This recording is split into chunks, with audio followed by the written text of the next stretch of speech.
Marty Schwartz here with Marty Music, and it's another episode of Riff Theory, where I take iconic riffs and we just talk about what it is that's making them happen. A little bit of the theory, just so we can learn a little something and then maybe use it for our own creative tools. So this is Day Tripper, classic.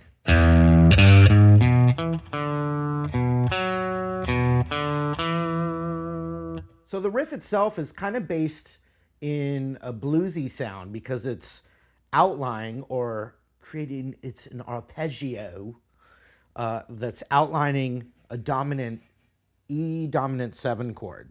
But it also has what's called the 9 in there. So if we just look at the actual arpeggio, first we'll just look at an E7 arpeggio. An E7 arpeggio is an E major chord with that flat 7 in there, so a D note. So if I just look at my open E, then we have what's called the major third, which is this G sharp. Then we have the 5th of the chord, which is a B. And then we have the flat 7, which is a D. Now if I go back to that 2nd fret of the D string, that's the root again.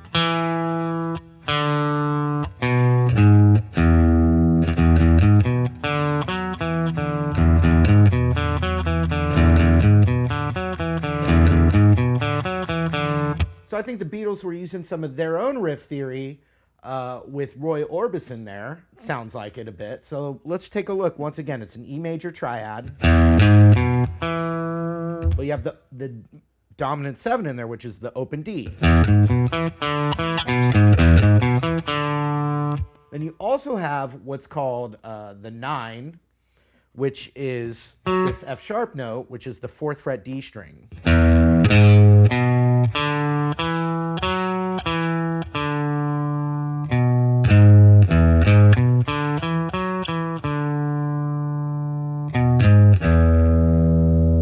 So that is what an arpeggio is, when you just play the notes of a chord.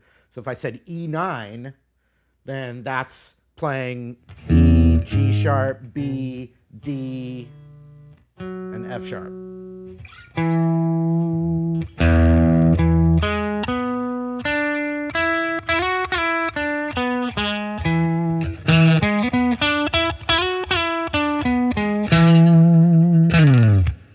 So the riff, though, isn't, it's close. We're getting closer.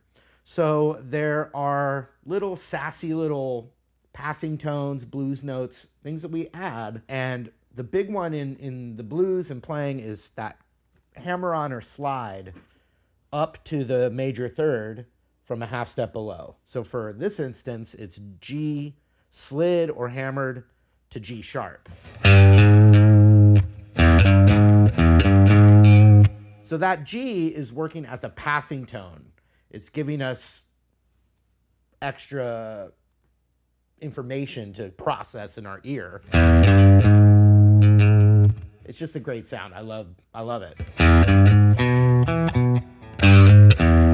And so when you're descending, you still hammer up to that major third. So if I was just going instead of, doesn't really work that way. The passing tone is always going up, whether you're going up the scale or down.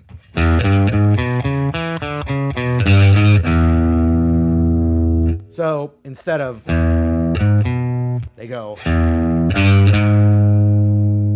do that little bluesy element, which is really cool sounding. So it's still just the E arpeggio there, but with just a passing tone from G to G sharp.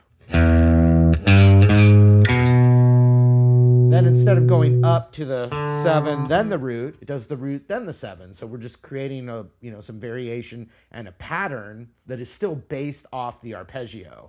Then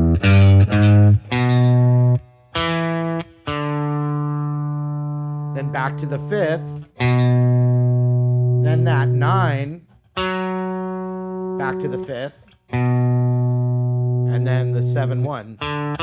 When I mean 7-1, I mean the intervals of the scale.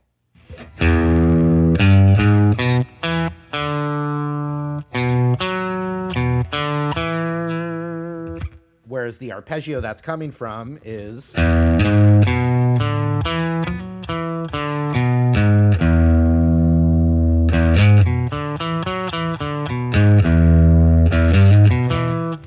so that same G to G sharp happens again on the open G to first fret.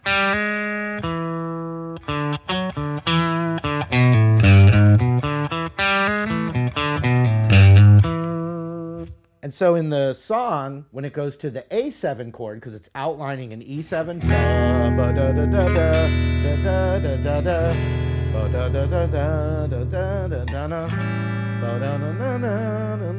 it's just the same thing in A.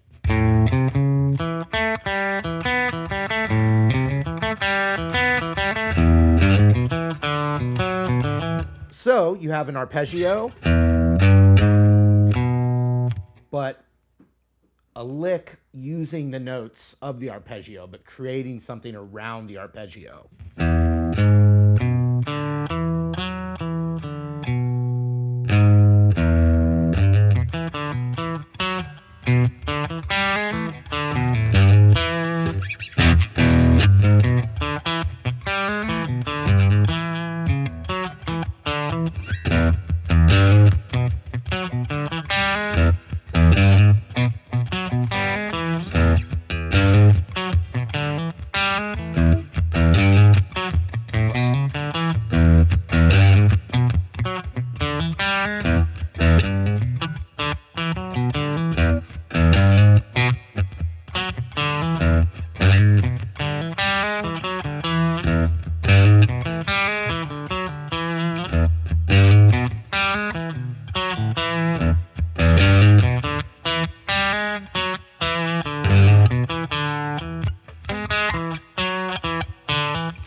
Hope you had a little fun with that. Let me know other stuff you'd like to see me cover in riff theory, classic iconic riffs, and what's going on behind them.